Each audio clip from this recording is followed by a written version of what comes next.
Jalan-jalan ke kota Paris, lihat gedung berbaris-baris. Jalan-jalan ke kota Paris, lihat gedung berbaris-baris. Saya cinta sama Bang Kumis, orangnya ganteng sangat romantis. Saya cinta sama Bang Kumis, orangnya ganteng sangat romantis.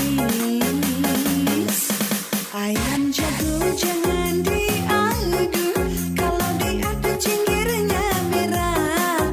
Ayam jago jangan diadu, kalau diadu cingkirnya merah.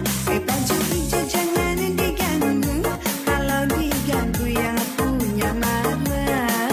Baju hijau jangan diganggu, kalau diganggu yang punya marah. Pro Dangdut. Dangdut adalah kita.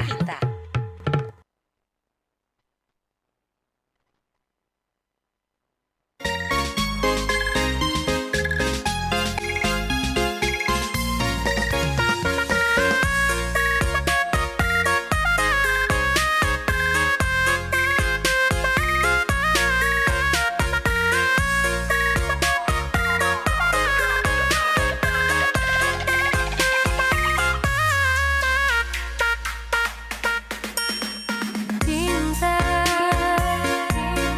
apakah itu cinta? Bertanya tanpa sengaja. Cinta, berkorban jiwa. Indah, harum bermakna.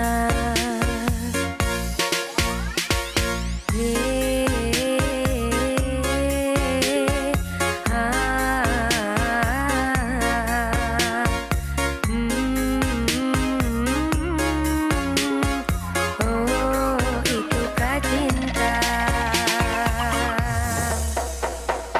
Cinta,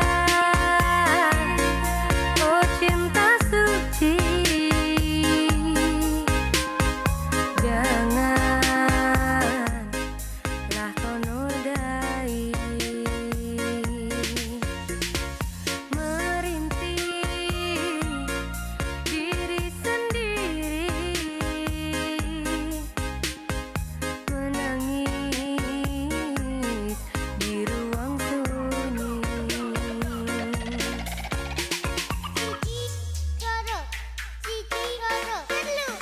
Perasaan yang tanpa kabar, takkan tahu kapan dia datang. Mulianya hati, jernihkan pikiran, siapkan iman kepada Tuhan. Siaplah untuk berkorban, cinta yang suci, dunia kan abadi bila terhianat. Ingatlah diri, cinta yang suci, dunia kan abadi bila terhianat. Ingatlah diri.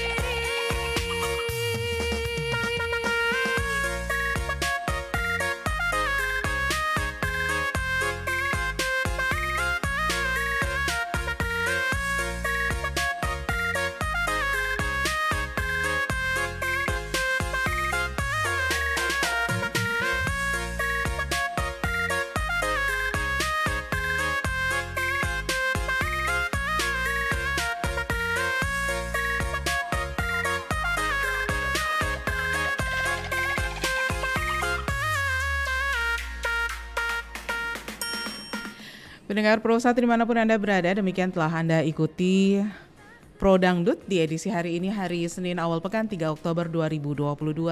Tadi Anda bersama rekan kami Dwi Kartikasari. Dan selanjutnya pukul 16 waktu Indonesia Tengah kami hadirkan dialog inspiratif Pro1 RRI Makassar. Kita akan bersama dengan narasumber dari Otoritas Jasa Keuangan serta juga dari perwakilan Bank Indonesia wilayah Sulawesi Selatan. 94,4 FM. Kanal Inspirasi. Pro 1 RRI Makassar. Sore untuk Anda yang masih terus setia bersama kami di Pro 1 RRI Makassar, kanal Inspirasi. Saya Melani Ahmad akan bersama Anda dalam dialog inspiratif sore hari ini. Dan kita akan berbincang seputar menjadi konsumen yang peka. Tingkatkan pemahaman, kenali, adukan untuk antisipasi resiko sektor sistem pembayaran dan keuangan di era digital. Agak panjang judulnya ya. Tapi sore hari ini kita bersama dengan beberapa teman-teman kita dari Otoritas Jasa Keuangan dan juga dari Bank Indonesia. Assalamualaikum, selamat sore. Waalaikumsalam. Selamat sore Mbak. Oke, ini kalau dari Bank Indonesia kita sudah beberapa kali ini ya, selama kurang lebih 3 pekan terakhir ini ya, sudah bersama dengan Bank Indonesia ada edukasi tentang bagaimana memperlakukan uang rupiah, kalau yang rusak diapakan, bisa ditukar dan seterusnya ya. Nah kali ini kita bicara tentang menjadi konsumen yang peka dan kita menggandeng juga dari Otoritas Jasa Keuangan. Saya kenalkan dulu narasumber yang sudah hadir di studio. Ada Ibu Berlianti Inayah selaku analis tim implementasi kebijakan dan pengawasan sistem pembayaran dan pengelolaan uang rupiah. Panjang sekali. Betul. Selamat sore, assalamualaikum Bu. Dipanggil siapa nih? Anti aja. Anti. Yes. Selamat Oke. sore. Waalaikumsalam warahmatullahi wabarakatuh. Baik. Kemudian ada Ibu Normasita, Kepala Bagian Edukasi dan Perlindungan Konsumen. Assalamualaikum, selamat sore Bu Normasita. Waalaikumsalam warahmatullahi wabarakatuh. Selamat sore. Ini dari Otoritas Jasa Keuangan ya. Betul. Baik, kita ngobrolnya tentang konsumen peka, menjadi konsumen yang peka atau PK ini? Peka ya, peka. Peka. Tingkatkan pemahaman, kenali dan adukan. Ini sebuah akronim dari 3 poin tadi, tingkatkan pemahaman, kenali dan adukan. Saya ke Ibu Anti dulu ya. Boleh. Bu Anti, ini kalau melihat topik kita hari ini menjadi konsumen yang peka, tingkatkan pemahaman, kenali dan adukan. Saya mungkin sedikit penjelasan nih. Yang dimaksud dengan konsumen di sini itu siapa saja? Oh, baik.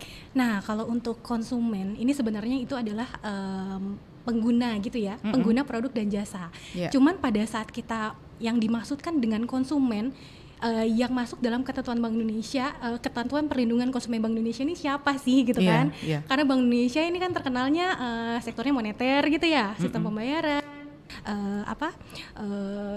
keuangan SSK gitu kan, atau stabilitas sistem keuangan. Nah kalau di Bank Indonesia sendiri yang dimasuk perlindungan konsumen yang masuk ke Bank Indonesia yang tentu saja adalah konsumen ini dia pengguna jasa atau produk di mana penyelenggaranya itu izinnya dikeluarkan oleh Bank Indonesia, yaitu apa saja sih penyelenggara di sistem pembayaran, yaitu yang menerbitkan kartu ya, kartu debit, kartu ATM, kemudian juga uang elektronik ya sekarang kan, atau dompet elektronik ya, atau e-wallet ya. Kemudian juga ada yang menerbitkan instrumen di pasar keuangan atau pasar valuta asing, seperti itu. Oke, jadi inilah yang dimaksud dengan konsumen di sini yang harus menjadi konsumen yang peka tadi ya. Betul. Yang harus meningkatkan pemahaman, mengenali dan juga mengadukan. Yes. Kalau dilihat dari singkatannya, meningkatkan pemahaman, apa saja yang sebetulnya menjadi poin penting untuk dipahami, kemudian nanti dikenali dan diadukan ini? Ya, jadi tentunya pada konsumen kan harapan kita konsumennya itu smart ya, karena tantangan di era digital nih, dengan sekarang digitalisasi itu memang produk-produk inovasi ya, produk keuangan, transaksi pembayaran juga sekarang sudah non tunai gitu ya. Ada risiko-risiko lah dari yang dari mulai tadi ada skimming ya, yang risiko ATM menggunakan alat gitu ya, ditaruh di kartu ATM seperti itu, atau bisa juga yang tadi pemberian link-link tuh lewat WA atau SMS ya, ada link-link yang itu nanti klik link ini padahal itu sebenarnya bukan dari resmi gitu kan. Nah jadinya konsumen itu pertama dia harus tahu dulu nih dari tadi produk-produk yang dia gunakan itu apa sih maksudnya gitu, misalnya paling tidak dia tahu kegunaannya untuk apa, kemudian pada saat dia tidak mendapatkan haknya sebagai konsumen, dia tahu ini resminya ngadunya kemana gitu kan. Nah nanti begitu misalnya ke penyelenggara ya, kalau kita ngomong misalnya tadi ada uang elektronik gitu kan, atau tadi dompet elektronik gitu kan. Sekarang kan bank ada juga yang mengeluarkan, ada non bank juga ya gitu ya, yang mungkin sudah pada punya nih aplikasinya di handphonenya masing-masing kan. Nah itu harus tahu nih produknya apa. Terus nanti jangan lupa kontaknya juga harus yang resmi, karena ya itu pernah kan ada misalnya yang stiker-stiker yang ada di ATM itu pastikan itu memang bukan ditempel oleh oknum, karena sempat ada ya kejadian itu ternyata yang di situ kontaknya itu bukan kontak resmi si banknya terkait gitu kan. Akhirnya dialihkan, terus akhirnya dia bagaimana caranya digiring untuk memberikan informasi rahasia yang sensitif, yang berbahaya gitu kan.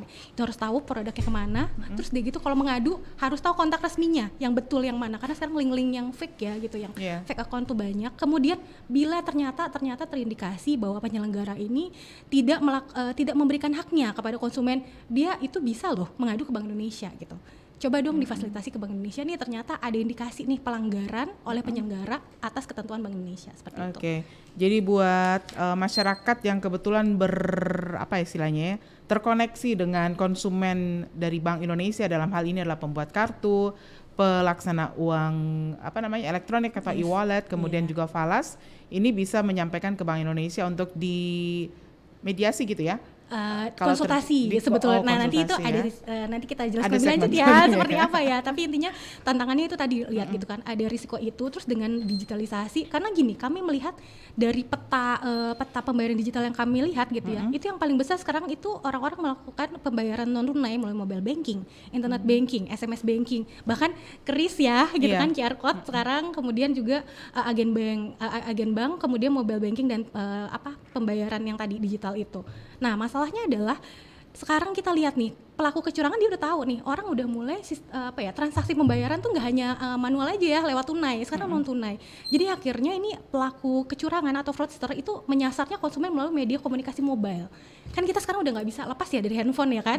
Jadi sekarang dia memang sengaja, entah dia lewat WA tadi spam ya, dengan menggunakan spam gitu kan. Terus udah gitu bisa juga dia tiba-tiba telepon gitu kan, ngaku-ngaku nih dari penyelenggara gitu, ini kamu mau ditawarin kartu kredit misalnya, atau misalnya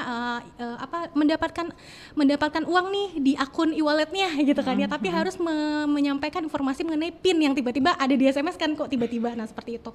Nah jadi itu dari yang dulu mungkin attack-nya itu dari ATM ya, mungkin ya secara kejahatan ngambil kartu ATM, atau gimana caranya menggiring konsumen untuk memberikan data-data rahasianya, entah password, entah PIN atau OTP gitu kan. Nah jadi makanya dengan adanya itu kami melihat bahwa ini memang digitalisasi ini penting mempermudah hidup kita, tapi konsumen harus tahu risikonya gitu loh. Jadi kita harus risikonya konsumen harus cerdas ya. Jadi peka tadi kan, pahami gitu, lebih cerdas. Begitu tahu kenali ada yang masalah nih, ada indikasi potensi risiko gitu, adukan gitu. Oke. Nah itulah yang perlu dipahami ya dari sisi Bank Indonesia. Saya sekarang ke Otoritas Jasa Keuangan ini. Bu Nur Masita, kalau dari sisi Otoritas Jasa Keuangan sendiri yang dimaksud dengan konsumen di sini siapa aja nih, Bu Nur? Baik, kurang lebih sama ya dengan Bank Indonesia ya. Jadi konsumen yang dimaksudkan di peraturan Otoritas Jasa Keuangan terkait dengan perlindungan konsumen adalah konsumen atau pihak-pihak yang menggunakan produk atau layanan di dan terdaftar dan diawasi OJK itu apa? Yaitu yang pertama perbankan, yang kedua industri keuangan non bank, yang mana di dalamnya ada banyak jenis ya, ada perusahaan pembiayaan, perusahaan asuransi, dana pensiun, lembaga keuangan mikro, kemudian kalau sekarang karena era digital ada finansial teknologi, kemudian sektor yang ketiga adalah sektor pasar modal. Jadi siapapun yang menggunakan jasa atau memanfaatkan produk yang ada di tiga sektor tersebut adalah konsumen sebagaimana yang diatur dalam peraturan Otoritas Jasa Keuangan. Oke, berkaitan dengan konsumen PK ini ya, tingkatkan pemahaman, Ibu Nur. Iya.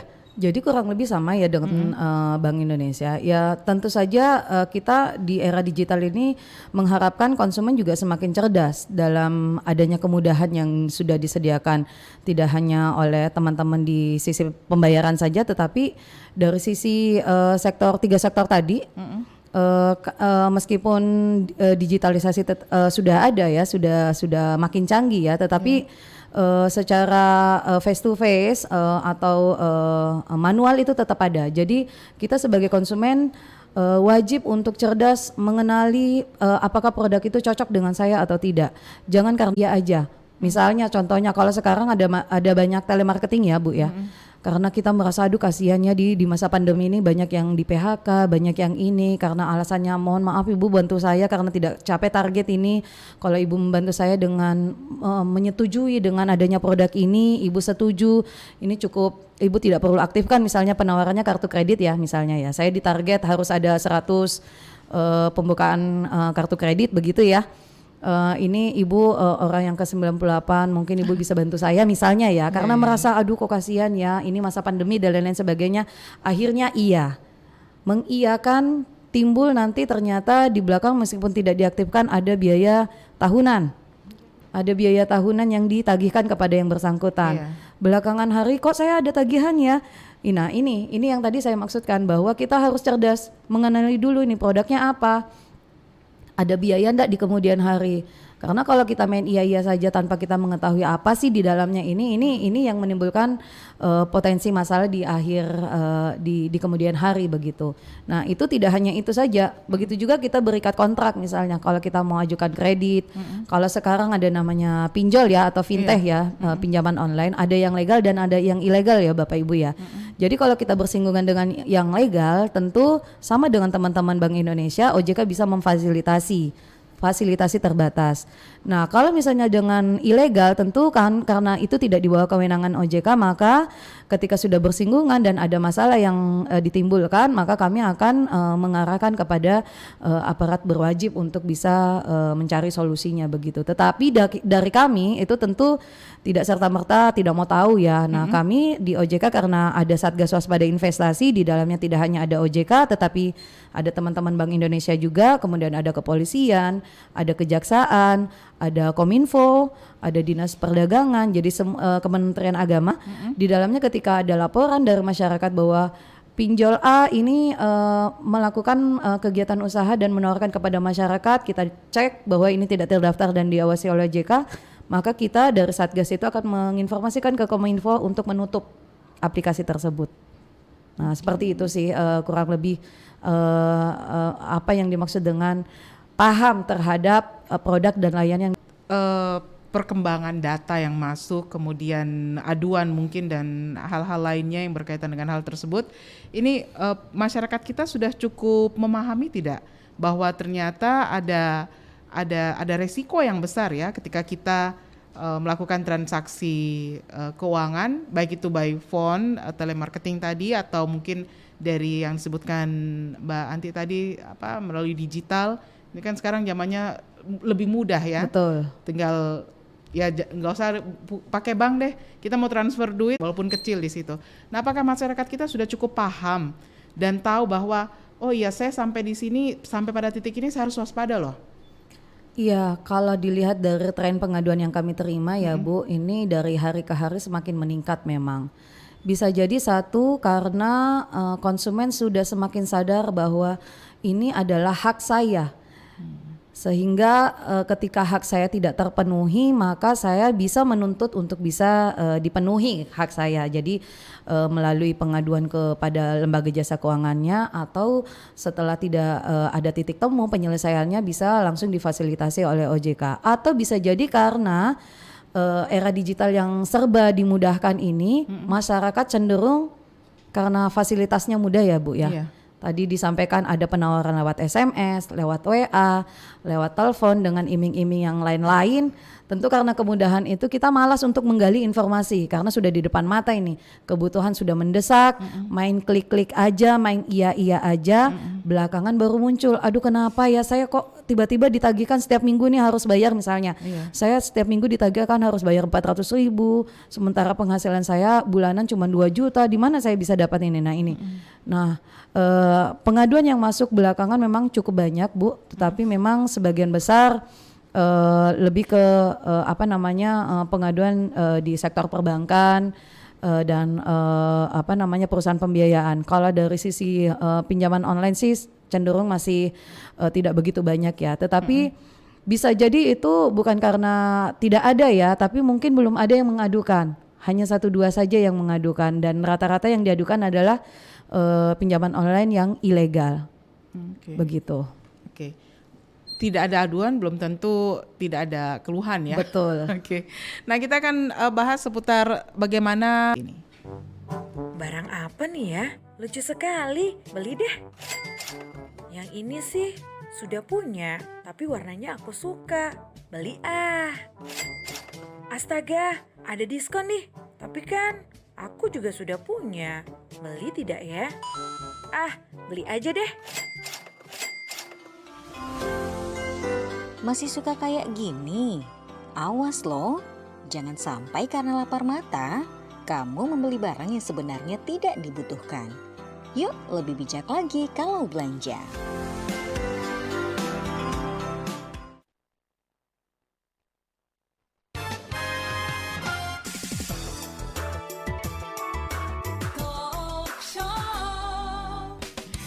Tadi pesannya tentang lebih bijak lagi kalau belanja ya. Nah, ini sekarang lebih bijak lagi kalau memperlakukan uang Anda. Soalnya dapat uang itu bukan hal yang mudah bagi beberapa orang ya. Bagi beberapa orang yang lain ini hal yang mudah mungkin. Nah, sekarang kita balik lagi tentang strategi atau tips dan trik bertransaksi digital yang bisa membuat kita terhindar dari kejahatan jasa keuangan. Saya tadi sudah bersama Ibu Normasita, masih juga bersama saat ini. Tapi saya mau ke Mbak Anti dulu dari Bank Indonesia. Mbak Anti, ini strategi bertransaksi digital anti fraudster. Mungkin masyarakat agak kurang familiar dengan anti fraudster ya. Tapi bisa dijelaskan dulu nih, apakah apa sebetulnya yang dimaksud dengan kejahatan jasa keuangan ini? Oke. Nah, jadi sebetulnya ini kalau kita ngomongin mengenai jasa kejahatan di jasa keuangan gitu. Jadi sebetulnya itu sebenarnya kalau ngelihat dari digital ya sebelumnya.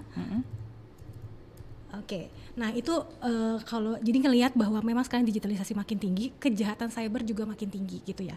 Meningkat juga gitu. Nah, mungkin dulu tuh ada traditional attack yang tadi saya sudah sempat bahas ya, ada ATM attack. Jadi dia mencuri data, mengambil uang lewat kartu ATM-nya gitu ya, diduplikasi gitu kan. Atau card attack. Jadi melakukan transaksi yang tadi bisa skimming seperti itu. Nah, sekarang ada non traditional attack gitu. Jadi melalui malware. Malware itu adalah dia mengirimkan link isinya virus. Virus itu nanti bisa begitu kita klik link gitu ya di smartphone kita gitu kan.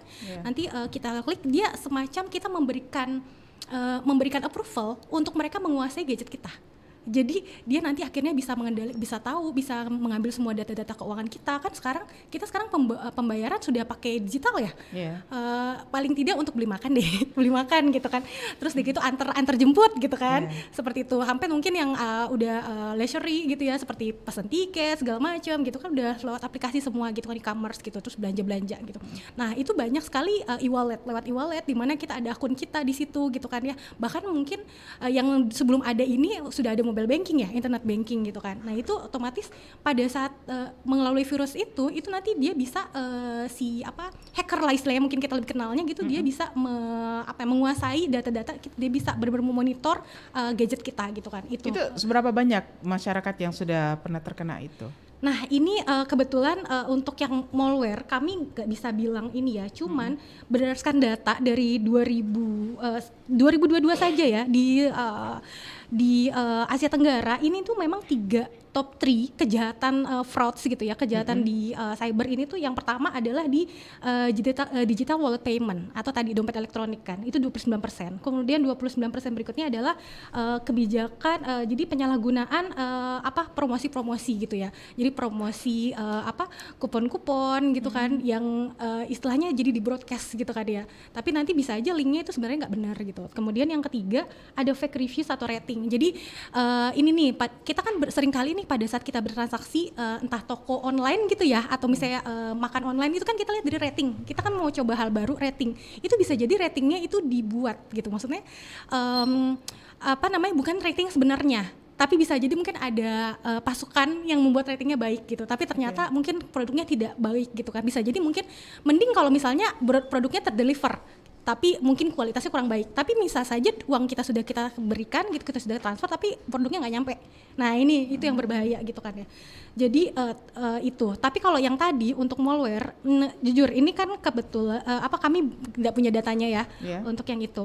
Cuman memang itu menjadi salah satu attack di mulai dengan adanya digitalisasi itu makin banyak yang non tradisional ini, dari malware, kemudian phishing itu menggunakan memancing nasabah atau pengguna itu untuk memberikan data-data rahasia, entah PIN, entah password, entah OTP. Yang paling sering dulu OTP ya, karena orang bingung ya OTP itu sebenarnya apa, kan kalau password udah tahu ya, ini pasti rahasia nih gitu kan. Tapi waktu pertama kali OTP itu masih bingung gitu, mereka itu apa, dan kasih aja karena dipikir nggak masalah lah gitu kan, karena itu bukan password gitu.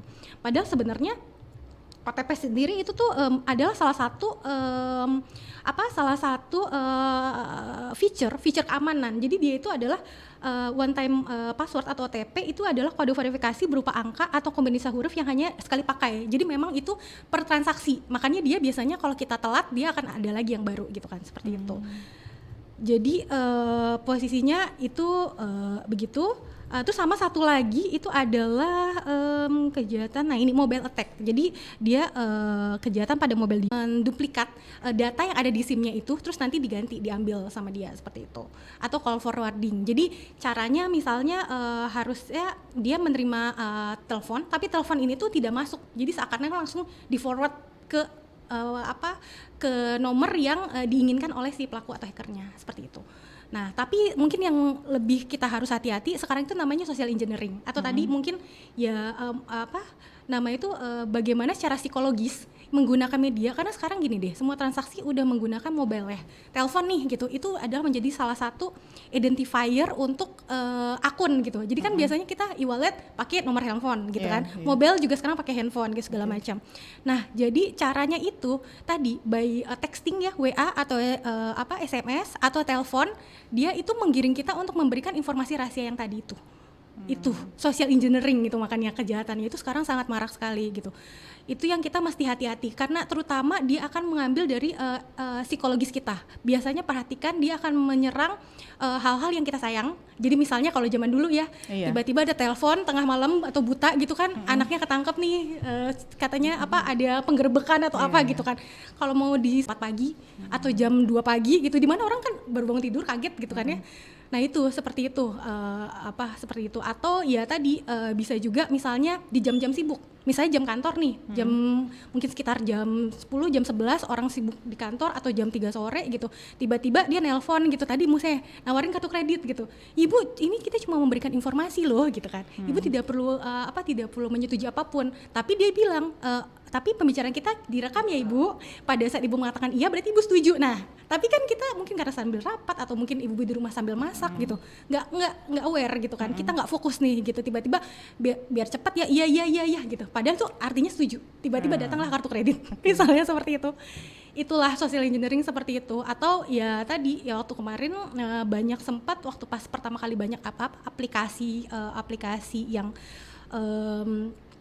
untuk kita berbelanja gitu kan ya, waktu dulu itu kan sering ada nih pada saat kita ngisi e-wallet kita, kemudian dia itu ada semacam WA atau telepon, kewenangan bagi siapapun yang terima akses ke e-walletnya. Jadi itu udah nggak bisa diselamatkan sih itu, karena posisinya begitu dia punya akses, kita mau ngisi terus itu langsung bisa diambil terus sama dia, langsung digunakan. Itu social engineering itu yang agak bahaya sih kalau dari sistem pembayaran. Berarti yang harus menjadi perhatian di sini ketika menerima telepon, WA atau apapun itu, yang harus jadi perhatian adalah jangan memberikan password, PIN, kemudian juga OTP tadi ya. Betul sekali. Jangan mau, intinya kita benar-benar kalau misalnya kita terima telepon, SMS atau WA apapun itu gitu ya dari kita tidak kenal yang mengaku-ngaku bisa jadi penyelenggara resmi katanya gitu kan. Tapi kalau nomornya 08 sekian gitu kan. Kan padahal resmi biasanya ada nomornya gitu ya. Jelas maaf. Nah, itu kalau memang kita tidak fokus saat itu atau kita ditarik, langsung aja kita tolak langsung aja tolak, mohon maaf saya sedang sibuk. Kalau misalnya memang kita mau sopan ya kan, kita ketimuran, boleh nggak telepon saya nanti di jam sekian, pada saat kita sedang fokus, jangan pada saat kita sedang sibuk gitu. Atau kalau memang kita jelas-jelas ditarik, ya tolak aja daripada kita yang kena ya gitu. Ini salah satu nih mitigasi kita gitu. Itu yang pertama, jangan mau diarahkan. Terus ya password juga ya mau nggak mau ya ini termasuk saya juga kadang-kadang reminder diri sendiri jangan yang gampang ditebak ya. Itu jadi passwordnya juga kalau bisa jangan gunakan nama, tanggal lahir gitu, tanggal lahir anak gitu ya. Kalau bisa yang hanya kita tahu, dan kalau bisa sekali lagi informasi pribadi nih, ini dengan kondisi medsos ya sekarang semua upload gitu. Kemarin sempat ada tuh yang kasus-kasus apa tren KTP di upload di medsos gitu kan. Itu padahal bahaya sekali loh itu. Alamat email, nomor telepon, kontak gitu. Itu kalau bisa jangan deh kita masukkan ke medsos gitu kan. Karena sekarang dengan nomor telepon, dengan KTP aja tadi bisa untuk pinjol ya. Bisa untuk ngedaftarin pinjol padahal kita nggak tahu. Dan itu ada beberapa kami menerima kasus itu di sosial juga gitu. Jadi dia ya intinya sih dia lapornya karena posisi saya tidak merasa gitu kan. Tuh tiba-tiba saya dapat kartu kredit tadi seperti dari Bu Nur gitu kan ya. Atau enggak tiba-tiba saya terdaftar pinjol terus ada tagihan, nah itu yang berbahaya. Teleponnya ya udah tolak aja gitu kan. Terus begitu, nah terus ini nih yang misalnya ada kita ya tadi misalnya apa namanya mungkin dari orang terdekat misalnya ya ada kita kecurigaan gitu atau indikasi mungkin dia ilegal gitu ya, misalnya ada koperasi misalnya, oh dia itu misalnya menghimpun dana gitu ya gitu kan. Kalau zaman dulu kita kenalnya MLM ya mungkin ya, jadi kalau nambah anggota nanti kita dapat komisi seperti itu ya. Posisinya kita nggak tahu nih, kita tidak paham, tanya aja, telepon aja, datang langsung ke BI atau telepon aja gitu kan, BI di 021131 yang pusat gitu kan, atau di Sulsel juga bisa gitu, telepon, Bu ini ada kayak gini, ada kasus ini, entah penghimpunan dana, entah ternyata oh saya ngisi e-wallet nggak bisa, ini gimana ya gitu. Nanti kalau memang dari BI gitu kan, memang itu kewenangan di Bank Indonesia, kami akan bantu informasikan ini harusnya langkah-langkah apa yang harusnya dilakukan oleh konsumen. Kalau misalnya di OJK kami nanti akan refer ke OJK gitu. Seperti itu. Nah, saya balik lagi nih ke Bu Nurmasita. Tadi panjang sekali sudah dijelaskan sama Bu Anti. Ini tentang tips dan trik terhindar dari kejahatan jasa keuangan di era digital. Kalau menurut OJK, apa saja yang harus menjadi perhatian? Ya kurang lebih sama ya. Yang pertama, satu, jangan menyebarkan informasi data pribadi. Nomor KTP, bahkan foto KTP sekalipun itu jangan sekali-kali untuk bisa dipublikasikan. Kemudian nama ibu kandung, itu juga jangan sekali-kali untuk dipublikasikan, karena dengan dua data itu tadi itu sudah langsung gampang untuk mengakses semua akun-akun yang ada di lembaga jasa keuangan. Yang berikutnya adalah cek ini legal atau tidak. Bagaimana cara mengeceknya? Ya mungkin kalau kita semuanya serba digital bisa langsung WA, bisa telepon. Kalau di OJK 157 atau kalau WA 081 157 157 157, atau kalau mau akses di website juga bisa untuk ngecek apakah perusahaan ini terdaftar diawasi oleh OJK atau tidak. Kalau misalnya ragu website lagi loading, lambat loading gitu ya, mau datang ke kantor juga bisa. Jadi nanti silakan aja datang ke kantor OJK di Jalan Sultan Hasanuddin. Nanti bisa menanyakan ke kami apakah perusahaan ini terdaftar atau tidak. Yang berikutnya setelah mengecek legalitasnya, pahami ciri-ciri perusahaan-perusahaan yang patut diwaspadai ini cenderung ke investasi ilegal. Yang pertama, dia menawarkan keuntungan ya minggunya. Uang 500.000 di awal itu akan aman. Akan kami kembalikan sesuai tenornya atau sesuai jangka waktunya. Jadi setiap minggunya akan saya kasih 300.000, uang 500.000 di awal itu aman. Itu kan keuntungannya lebih dari kondisi sekarang ya, begitu ya. Nah bagi kita yang di kondisi pandemi ini tentu ini sangat menggiurkan ya. Kita tidak perlu ngapa-ngapain, datang uang 300.000 begitu. Kita cukup dengan modal uang 500.000, sebulan kita sudah dapat 1,2. Padahal kita modalnya cuma 600.000. Nah, kalau kita sudah mendapatkan penawaran seperti itu, harusnya alarm diri kita tuh sudah muncul nih satu poin begitu. Yang berikutnya, kalau ditambahkan lagi bahwa ketika kita membawa teman kita, saudara kita, sepupu kita, atau get member begitu, kita akan mendapatkan bonus. Itu harusnya warning kedua kita sudah harus muncul nih. Nah, berikutnya yang ketiga adalah dinyatakan bahwa ini aman, perusahaan ini legal, aman, domisili hukumnya di sini, tetapi tidak disertai dengan perizinan yang ada. Kita tidak tahu dia otoritasnya di mana, apakah di Bank Indonesia atau di OJK atau di Bapepti. atau di otoritas lain. Kita tidak tahu dia perizinannya dari mana. Yang ketiga, senantiasa menggunakan public figure untuk menyampaikan penawaran-penawarannya. Misalnya, Pak Bupati aja ikut loh, atau Pak Dani Pemantau wali kota kita ikut loh. Masa kamu tidak begitu? Nah, gubernur kita saja ikut, masa kita yang usaha startup misalnya ini tidak ikut? Padahal ini bagus untuk mengembangkan usaha kita. Nah, senantiasa menggunakan public figure untuk mendukung mekanisme penawaran produknya. Menjerat mangsa gitu. Betul sekali. Karena ini kan kita kadang-kadang psikologinya suka mudah dipengaruhi ya dengan iming-iming seperti itu. Tidak hanya keuntungan, tetapi menggunakan public figure yang kita rasa, oh ini orang besar. Dari sisi pemahaman tentu lebih jauh dari kita, kemudian dari sisi analisisnya tentu lebih dalam dari kita, sehingga kalau dia ikut berarti kalau saya ikut berarti akan aman begitu. Ditunda dulu Bu Baik. Nur, saya terima penelpon dulu ya. Halo, selamat siang.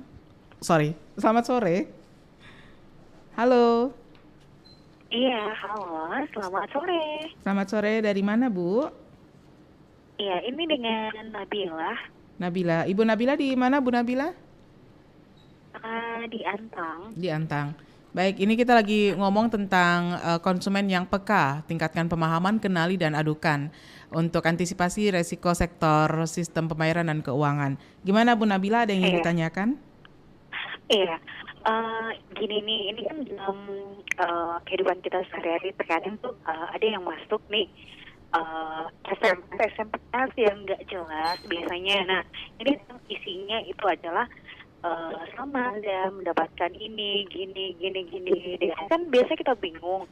Nah, sebenarnya ini benar atau tidak? Nah, yang jadi pertanyaannya, gimana sih cara membedakan yang namanya apakah ini SMS penipuan atau palsu, atau emang ini SMS yang betul atau resmi dari pihak bank? Oke, cuman itu aja pertanyaannya nih Mbak. Oke, makasih Bu Nabila. Iya, assalamualaikum. Waalaikumsalam warahmatullahi wabarakatuh. Baik, ini Ibu Nabila menanyakan tentang kalau ada SMS yang masuk, bagaimana cara mengetahui SMS ini dari lembaga yang resmi atau SMS penipuan, cara membedakannya. Tapi sebentar, kita beri tanggapan untuk Ibu Nabila, kita selesaikan dulu tadi. Ada beberapa hal yang perlu jadi perhatian.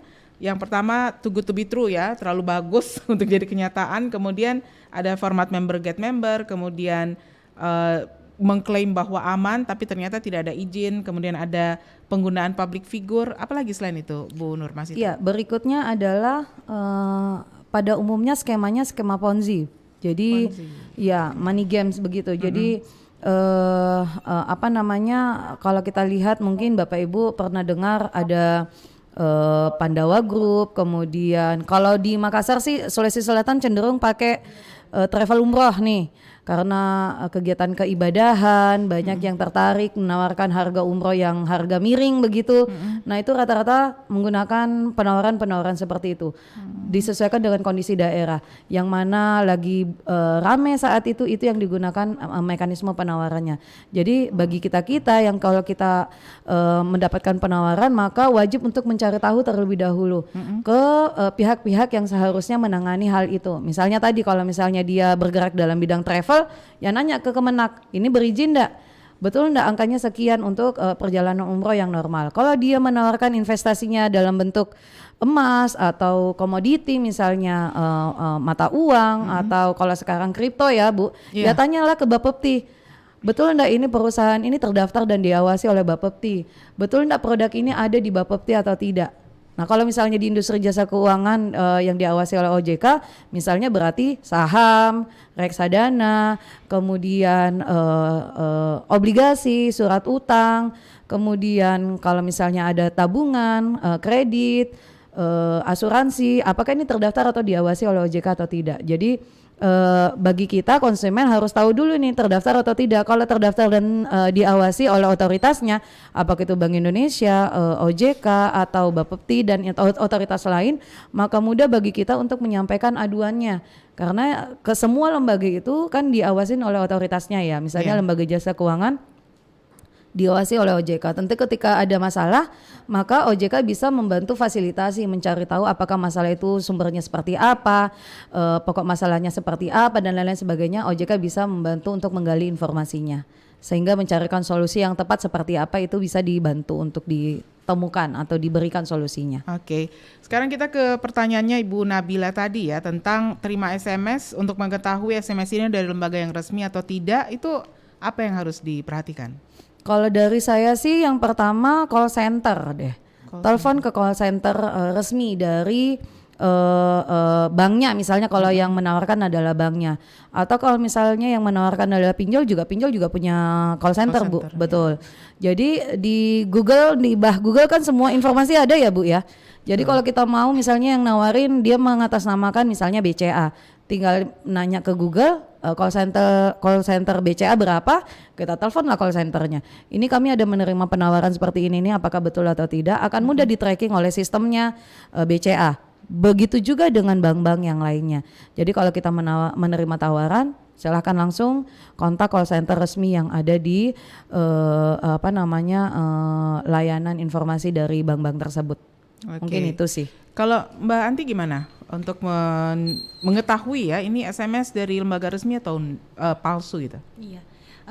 Itu tadi saya sepakat sih dengan Bu Nur gitu ya Pak.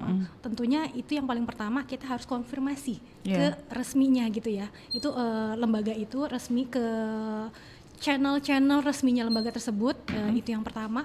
Terus yang kedua dia bisa dilihat lah dari SMS-nya itu gitu.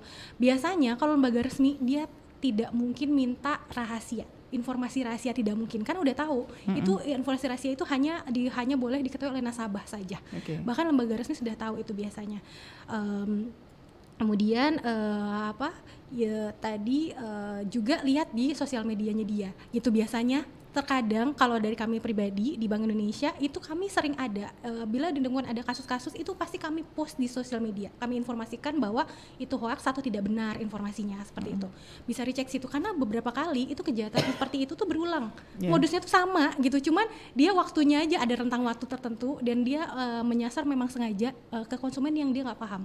Makanya memang ini harapan kita nih supaya konsumen tuh lebih cerdas lah gitu. Paling nggak konfirmasi ke situ, atau kalau misalnya lembaganya misalnya dia ngaku-ngaku investasi gitu ya, perusahaan investasi, cek berarti perusahaan investasi ini di mana kewenangannya? OJK berarti. Oke, berarti cek ke OJK dia ada nggak nomor izinnya.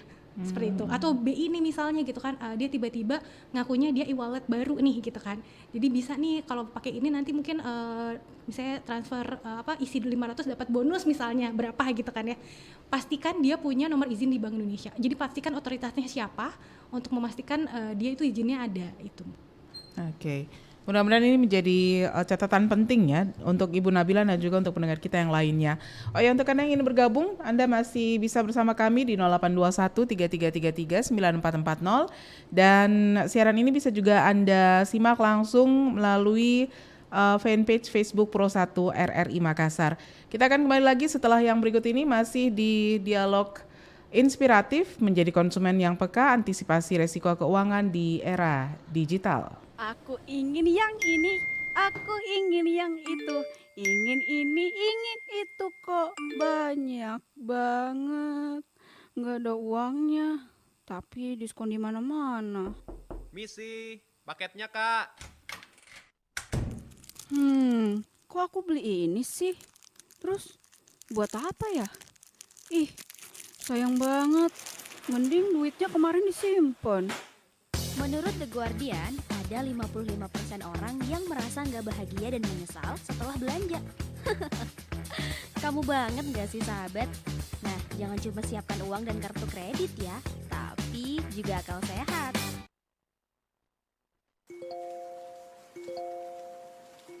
Baju check out, celana masukin keranjang, tas, sepatu, make up, gratis ongkir, cus check out. Belanja terus, banyak uang nih. Banyak diskon Siti, kamu gak mau ikutan check out? Aku lagi gak butuh apa-apa sih. Lagian ya Bun, tren fashion tuh bakal terus berubah tahu. Saran aku sih beli sesuatu yang kita butuh dan suka aja. Jadi kalau trennya berubah, masih bisa kepake barangnya. Kamu coba aja ikut hari tanpa belanja tanggal 26 November. Ya, hitung-hitung manage keuangan. Oh, ada ya hari tanpa belanja? Baru tahu. Tapi udah keburu check out. Nanti deh dicoba, tapi aku nggak expect bisa. Dicoba dulu, siapa tahu nyaman. Bisa kok. Oke. 94,4 FM. Kanal Inspirasi. Pro 1 RRI Makassar. Masih dalam dialog inspiratif Pro 1 RRI Makassar, Anda bisa bergabung di 082133339440 menjadi konsumen yang peka, tingkatkan pemahaman, kenali, adukan untuk antisipasi risiko sektor sistem pembayaran dan keuangan di era digital. Dan masih bersama dengan dua narasumber saya, ada Bu Anti dan juga Ibu Normasita. Saya bacakan dulu pesan WhatsApp yang masuk yang mau gabung melalui line telepon boleh ya, di 082133339440. Halo, selamat sore. Selamat sore. Ya, dengan Ibu siapa Bu, di mana? Dengan Diva di BTP. Ibu Diva di BTP. Silakan Bu Diva, ada yang ingin ditanyakan? Iya, terima kasih Mbak Mel. Ini kan sekarang kalau untuk transaksi kan secara digital kan menggunakan KTP seperti itu ya Mbak Mel ya.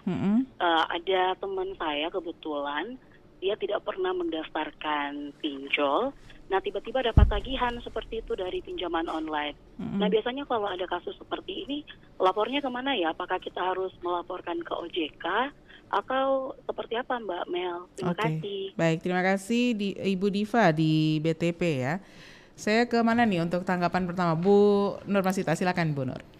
Baik, untuk pinjol tadi di awal saya sudah singgung ya bahwa pinjol itu masuk kategori finansial teknologi ya. Itu memang terdaftar dan diawasi oleh OJK. Nah, untuk kasus temannya Bu Diva ini, tentu kita harus tahu dulu nih perusahaan mana yang dia ikutin begitu ya. Dia menerima pembiayaan dari pinjol mana. Nah, Bu Diva ini bisa coba bersurat ke kami, ke OJK, atau datang langsung untuk konsultasi awal dulu nih.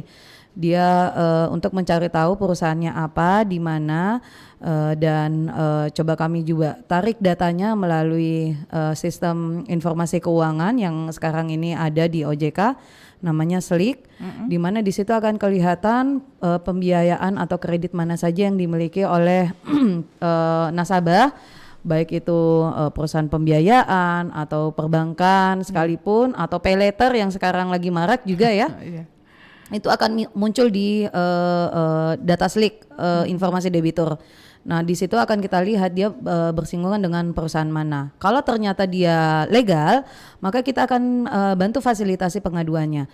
Kalau misalnya ternyata dia sama sekali tidak pernah mengajukan tetapi tercatat, itu kita akan menyampaikan kepada perusahaan tersebut untuk bisa segera menyelesaikan dan menghapus fasilitasi kredit yang ada di informasi debitur milik Bu Diva atau temannya Bu Diva begitu. Jadi Bu Diva silakan aja konsultasi dulu dengan kami, bisa lewat telepon, bisa berkunjung, atau bisa di WhatsApp 081 157 157 157. Jadi 157-nya 3 kali Bu. Lebih gampang kayaknya ke situ ya. Betul sekali. Kita terima satu penelpon lagi ya. Sebentar kita minta tanggapan Bu Anti. Halo, selamat pagi, selamat sore. Halo, selamat sore. Baik, Anda sudah terhubung bersama kami di Dialog Inspiratif. Selamat sore. Bisa mencoba kembali sesaat lagi ya. Nah, Bu Anti ada tanggapan mungkin tentang kasus yang dihadapi oleh Bu Diva tadi, KTP-nya tidak pernah menyetorkan KTP tapi tiba-tiba pinjol nagih nih. Anda sudah dapat pinjaman katanya. Iya, ini kemungkinan makanya memang sih sekarang KTP itu adalah informasi rahasia dan berharga, maksudnya rahasia dan sangat riskan ya di situ gitu kan. Karena sekarang data keuangan itu kalau nggak nomor handphone KTP, gitu kan, itu udah bisa untuk digunakan untuk mendaftar entah pinjaman, entah bahkan perbankan aja sekarang udah cukup kayak gitu kan. Bahkan kartu kredit nih dari zaman dulu ya. Cukup kartu kredit nih pasti ibu bisa, cukup KTP saja, fotokopi KTP sudah bisa dapat kartu kredit gitu kan. Itu memang ya kita memang harus lebih aware lagi sih gitu kan untuk yang KTP itu. Terutama nih makanya sekali lagi kami juga menekankan memang ya sebisa mungkin ini KTP untuk keluarga dan teman jangan sampai di sembarangan lah dipinjamkan gitu loh, apalagi sampai tidak kembali yang aslinya. Seperti itu. Apalagi kalau nggak salah sekarang ada beberapa juga untuk pendaftaran aplikasi atau apa namanya semacam layanan mungkin ya, layanan berbayar itu tuh dengan KTP dan foto ya, foto selfie. Nah itu makanya harus hati-hati nih, apalagi kemarin kami yang cukup agak khawatir itu pada saat kemarin ada tren di sosial media di mana orang selfie dengan KTP-nya terus diupload ke sosial medianya. Nah itu sangat berbahaya sekali gitu, apalagi sekarang ada beberapa platform itu walaupun kita sudah hapus sebenarnya di cloud-nya dia itu masih ada gitu. Jadi kan ada ya teman-teman kalau kita misalnya install suatu aplikasi, ada kan seringkali di situ kayak data dan ini menjadi kewenangan, bisa jadi hak milik si aplikasi itu. Nah itu yang bahaya. Jadi walaupun kita sudah hapus tapi di cloud dia masih ada. Kalau misalnya tiba-tiba kalau perusahaan pemilik aplikasi mungkin dia betul ya lurus, tapi bisa aja misalnya ada hacker. Terus dia ngehack sistemnya dia, dapat datanya. Nah itulah yang khawatir disalahgunakan. Ini jadi deg-degan ini, jadi deg-degan pegang HP nih. Nah makanya sebetulnya itu yang penting kita fokus aja, kita pastikan data rahasia kita, terutama yang tadi ya KTP, terus dia gitu nomor kontak gitu ya, alamat, kemudian ibu kandung itu juga sangat berharga gitu ya, hati-hati. Kemudian itu fokus, kalau misalnya menerima. Kalau misalnya kita sedang tidak bisa melayani telepon atau apa, udah tolak aja. Gitu. Oke. Nah yang lainnya silakan di 082133339440. Saya bacakan dulu pesan WhatsApp yang sudah masuk. Ada Ibu Husnah di Makassar. Ini menanyakan tentang apakah bisa diadukan juga tentang kripto. Saya pernah menyetorkan sampai 10 juta loh, dan ternyata saya tidak dapat apa-apa. Apakah ini kripto juga termasuk yang diawasi oleh otoritas jasa keuangan atau seperti apa sebetulnya? Baik, kalau kripto itu di bawah pengawasan Bapepti Bu, karena dia memperdagangkan mata uang ya. Ya meskipun kembali lagi ya era digital ya, sekarang kalau kita sebenarnya kami sih kembali lagi menekankan kalau kita belum paham dengan produk itu jangan ikut-ikutan deh. Karena teman untung banyak kita mau ikut juga, karena teman rame-rame ke sana kita ikut juga ya, kayak ini ya, kayak induk anak ayam ikut induknya begitu ya, kemana teman pergi kita ke sana juga, padahal ternyata resiko besar ada di depan mata begitu. Jadi kalau kita belum kenal produknya, kita tidak tahu perusahaan itu legal atau tidak, bahkan kita sendiri belum tahu dia ternyata ada di bawah otoritas mana nih, kayak si Bu Husna ini menanyakan apakah ini diawasin oleh OJK atau tidak, karena kripto ini benar-benar diawasi oleh Bapepti. Jadi kalau sudah terlanjur kena, sebaiknya coba lapor dulu ke Bapepti untuk bisa difasilitasi juga pengaduannya. Siapa tahu memang perusahaan yang menawarkan kripto ini adalah perusahaan yang terdaftar dan diawasi oleh Bapepti, sehingga nanti bisa dibantu fasilitasi. Oh, berarti kripto ini dikeluarkan oleh beberapa perusahaan. Betul. Dan beberapa perusahaan itu ada yang diawasi oleh Bapepti, ada yang tidak ya? Betul, bisa jadi. Kan kalau legal dan ilegal itu selalu beriringan ya Mbak ya. Jadi ya kayak kita di pasar modal itu juga sama. Ada yang legal, ada yang ilegal. Di industri keuangan non bank juga sama. Ada fintech ilegal dan ada yang legal. Jadi dimanapun senantiasa beriringan ya. Yang ori dan yang KW juga selalu beriringan ya. Jadi sama dengan kripto ini, ada yang perusahaannya legal, ada yang ilegal. Jadi kalau kita misalnya sudah kadung untuk berinvestasi di kripto itu, coba bertanya dulu ke Bapepti lewat call center Bapepti, apakah ini perusahaannya terdaftar atau tidak. Nah, jadi kembali lagi kita menekankan bahwa jangan sekali-kali untuk mempublikasikan KTP, nama ibu kandung, data pribadi, apakah itu nama lengkap kita, kemudian alamat tinggal, tempat tanggal lahir, nama anak-anak kita, nama suami kita, nama saudara kita mungkin ya. Karena tren kekinian sekarang ini suka menggiring seperti itu ya Mbak ya, di TikTok, di short video di YouTube atau di Instagram dan lain-lain sebagainya, sehingga karena kita mau kekinian juga pandangannya ini kan nggak apa-apa ya. toh yang melihat hanya circle saya saja, kelompok kecil saya saja. Padahal ternyata bisa jadi circle itu juga tidak semuanya lurus-lurus begitu. Jadi kalau ke depannya jangan sekali-kali untuk mempublikasikan data pribadi lah seperti itu. Oke, kita ke pesan WhatsApp ini pertanyaan yang terakhir ya. Kita berada di penghujung kebersamaan kita. Ada Pak Imran di Makassar. Ini menanyakan tentang investasi. Apakah ini juga membicarakan tentang investasi? Kalau investasi tadi sempat menyebutkan skema Ponzi, itu apakah semua yang berbentuk skema Ponzi harus diwaspadai atau ada yang bisa diikuti? Seperti itu. Ini sama Bu Nur lagi nih. Boleh. Atau Nanti Mbak dibantu ya Mbak Anti ya. Okay. Ya pada umumnya ya Mbak. Pada umumnya skema Ponzi itu 6 bulan pertama akan aman.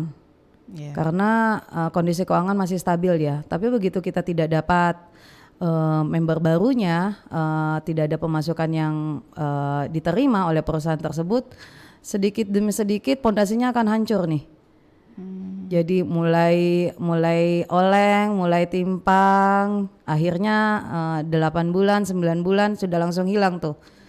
Nah disitulah kadang-kadang muncul aduan-aduan. Jadi kalau misalnya kita merasa ini aman kok, coba cek dulu nih legalitasnya. Oke. Apakah dia terdaftar di otoritasnya atau tidak, kemudian dia perizinannya dari mana saja. Kalau dia konsepnya, kalau misalnya MLM skemanya, dia ada izin penjualan langsungnya atau tidak dari, kalau sekarang PTSP ya yang mengeluarkannya, ada penjualan produknya atau tidak. Karena izin usaha atau kalau dulu dikenal dengan SIUP itu bukan serta-merta boleh menjalankan kegiatan usahanya. Jadi kalau dia menjual produk tertentu dia harus ada lagi namanya izin PL-nya, penjualan langsungnya. Jadi kalau belum punya itu belum boleh dia menjual apa-apa. Nah begitu. Jadi harus cek dulu nih perizinannya seperti apa. Berarti langkah pertama memang harus memastikan ini berizin atau tidak. Betul ya? sekali, Itu untuk langkah keamanan bagi kita ya. Karena kalau kita main ikut-ikut aja itu tadi, di belakang hari akan banyak timbul masalah yang cenderung merugikan kita begitu. Jadi patut waspada ketika tadi yang tadi saya sampaikan bahwa beberapa ciri-ciri yang patut diwaspadai, keuntungan yang tinggi, kemudian dinyatakan aman menggunakan public figure, kemudian skema Ponzi, kemudian member get member dengan mendapatkan bonus dan lain-lain sebagainya. Itu ketika hal-hal itu kita rasa dengan penawaran ini ada semua ciri-ciri itu, maka patut waspada, itu cenderung ke investasi ilegal. Oke, Mbak Anti ada yang ingin ditambahkan Mbak Anti? Iya betul. Jadi itu tadi untuk yang memang legalitas itu penting sih untuk memastikan gitu kan ya. Dan ya tadi kembali lagi kita kan harus jadi konsumen cerdas nih gitu kan, karena memang sayangnya dengan inovasi digital ini literasi konsumennya masih di bawah 5%, sayang sekali gitu kan. Ini terakhir survei dari OJK juga kan, memang masih ada gap lebih dari 30% dari inovasi dengan literasi keberdayaan si konsumennya gitu. Makanya kami sih tekankan bahwa untuk konsumen itu memastikan dulu gitu. Paling pertama nih tadi legalitas si perusahaannya seperti apa pertama.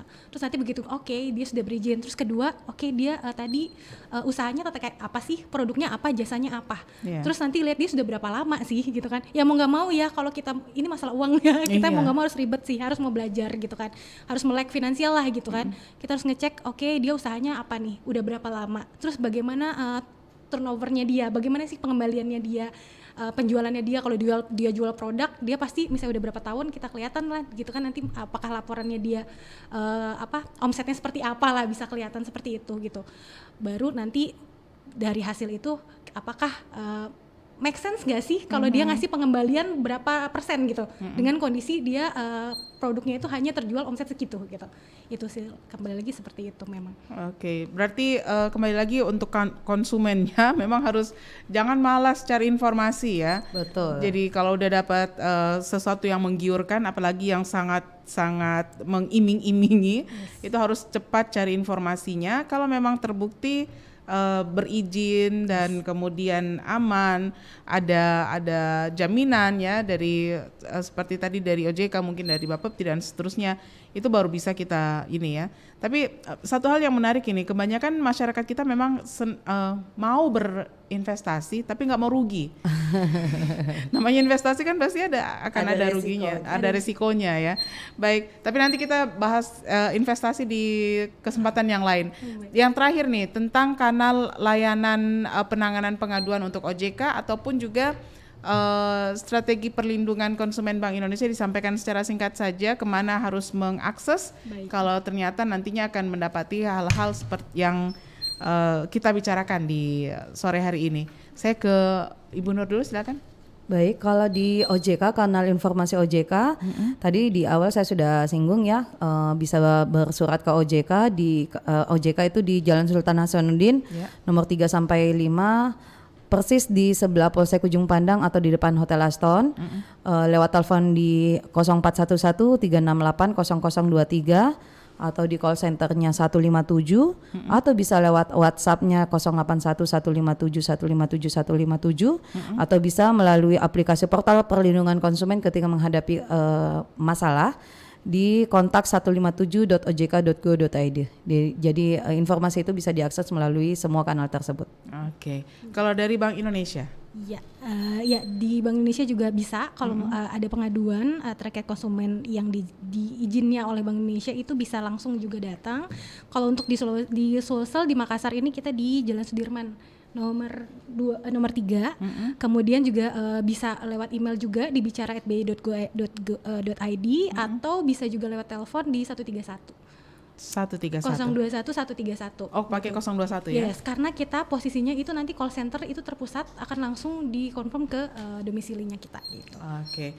Nah, ini mudah-mudahan menjadi sesuatu yang bermanfaat untuk semua pendengar kita, dan nantikan terus dialog inspiratif kita setiap hari Senin pukul 16 waktu Indonesia Tengah, RRI dan juga Bank Indonesia dan juga kawan-kawan dari OJK dan mungkin nanti dari instansi yang lain ya. Terima kasih. Assalamualaikum, selamat sore. Waalaikumsalam. Pendengar, demikian kebersamaan kita dalam Dialog Inspiratif sore hari ini. Saya Melani Ahmad. Sampai jumpa pada dialog kami selanjutnya. Assalamualaikum warahmatullahi wabarakatuh. 94,4 FM. Kanal Inspirasi. Pro 1 RRI Makassar.